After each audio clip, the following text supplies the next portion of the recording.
Within 2 weeks, maybe 3. The US could withdraw with or without a deal with Iran. He said the US could soon exit the NATO alliance. For one, you've disrupted global supply chains. This is not just a disruption of oil. It's gas, it's fertilizers, it's metals, it's petrochemicals. The list goes on and on. The U.S. lost 92,000 jobs in February. Some economists had been predicting a gain of 60,000 jobs. The unemployment rate rose slightly to 4.4%. It's not the fault of individual people that the world doesn't make sense. This is the system that's been imposed upon us by history and by power. I think we're living through the end of the American empire, again, which makes these times so crazy, so fragile, because everybody alive has grown up at a time when America was the dominant power on the planet. History in the future will look back at the year 2026 and mark it as the beginning of the end of Pax Americana. What if the system is already breaking and we just don't see it yet? Steve Keen says the combination of war, debt, and power could change the global economy forever. And the fertilizer pharma shock is a compounding crisis that ties energy choke points directly to crop yields and medicine supplies in a chain reaction Washington refuses to acknowledge. And just think about this. They have no navy. They have no military. They have no nothing. They're losing. They admit they're losing. They're begging to make a deal. Iran's closure of the Strait of Hormuz has halted roughly 1/3 of global seaborne fertilizer trade and nearly half the world's urea, the critical nitrogen source for crop growth. The U.S. is a net exporter of fertilizer, but we have big fertilizer problems in the United States because, remember, even if you're exporting it and the price has gone up. So if you're from Iowa, where I'm from, you're paying a lot more for fertilizer this planting season, assuming you didn't buy it ahead of time, which, by the way, most of the farmers didn't. They've been in a little bit of a tight squeeze. Often they buy input, seed and fertilizer prior to a year in advance of planting. Well, this year they didn't. So they're buying it basically not forward, but buying it on the spot market. Urea prices from the Middle East have surged from under $500 per metric ton to around $700 or higher, with overall fertilizer costs up more than 50% year over year. Spring wheat planting could hit the lowest levels since 1970. Russia has suspended ammonium nitrate exports, China has restricted key blends to protect domestic prices, and India faces gas shortages threatening its urea output. With 318 million people already in acute hunger, analysts warn another 45 million could slide into crisis if disruptions last beyond June. Layer on the pharmaceutical strike, Iranian missiles hit Israel's Niyat Hovav industrial zone, home to Teva Pharmaceutical, the world's largest generic drug maker, and Adama chemical facilities. Teva supplies affordable generics for cancer, heart, respiratory, and neurological treatments relied on by hospitals worldwide, especially in third world nations. Pre-existing shortages were already severe. Prices will rise, access will tighten, and chronic patients could face rationing or expensive switches in the months ahead.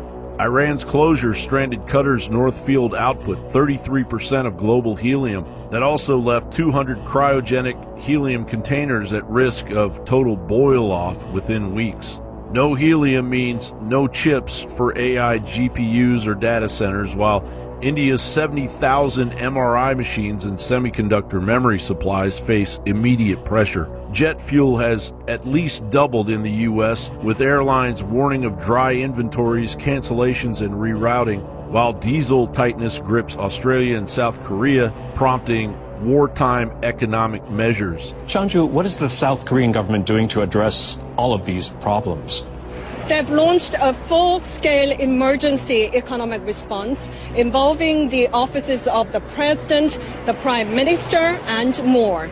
They're also looking to pass a war supplementary budget, and they're urging the public to conserve energy. The just-in-time global system that was built on cheap energy, fragile choke points, and the illusion of endless efficiency has had its table flipped over. Stock what you reasonably can, demand real domestic resilience over globalist fantasies, and build tolerance for uncomfortable truths that are imminent. According to the Brookings Institution's analysis of carbon tax timing, high fossil fuel prices are the worst time to impose a carbon tax, but are the best time to build the underlying market architecture. And that infrastructure is rapidly being built and deployed by the biggest multinational corporations, governments and states, and the United Nations, especially in the past few months.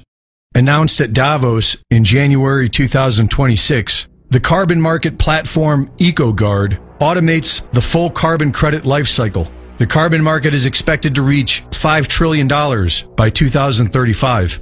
This infrastructure is designed to be invisible and ubiquitous. The goal is for every transaction, settlement, and data point to be managed behind the scenes so that the user is not aware of it. Also at Davos last January, Palantir CEO Alex Karp said that AI will destroy humanity's jobs and described a future in which high school students train for factory jobs, no one goes to college or immigrates, and black box software run by major government contractors determines whether society is being run properly. For the more compliant, the so-called 15-minute city, smart city, and freedom city models are being built to incorporate digital ID, carbon tracking, and population monitoring. Where you live, how far you travel, and what your carbon footprint is are already being tracked in multiple countries and several U.S. cities. For the non-compliant, the prison business is booming. Federal and state governments have announced over $2 billion in new prison construction in the past year alone, and the private sector dwarfs that. ICE's detention budget quadrupled when the One Big Beautiful Bill was signed into law in July 2025, adding nearly $11.25 billion to their coffers every year through 2029.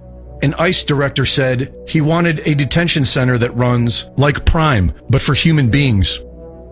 And in order to keep the compliant managed and the non-compliant contained, we have Palantir, which received a no-bid contract from the USDA to track federal employees' return to office compliance with real-time analysis and continuous compliance monitoring. The contract also includes the One Farmer, One File initiative, which will give Palantir a unified database of the land holdings, conservation practices, insurance claims, and financial data of every farmer who interacts with the USDA. This is the same Palantir that is proudly assisting the United States and Israel in targeting operations against civilians across the Middle East. Palantir CEO Alex Karp published The Technological Republic in February 2025. It became an instant New York Times #1 bestseller and has been described as the AI manifesto inspiring Keir Starmer's government by the Times of London. Karp's central argument is that the state must merge its power with big tech, as it did during the Manhattan Project, to save Western civilization. The original 1930s technocracy movement, of which Elon Musk's grandfather was a member, declared that technocracy stands ready with a plan to salvage American civilization if and when democracy can no longer cope with the inherent disruptive forces. Palantir is currently deployed by the Department of Homeland Security, Health and Human Services, the FDA, the CDC, and the NIH, and is in discussions with the IRS and the Social Security Administration. The Bank for International Settlements has been quietly publishing frameworks for CBDC interoperability that would allow all national digital currencies to communicate with each other under a unified settlement layer.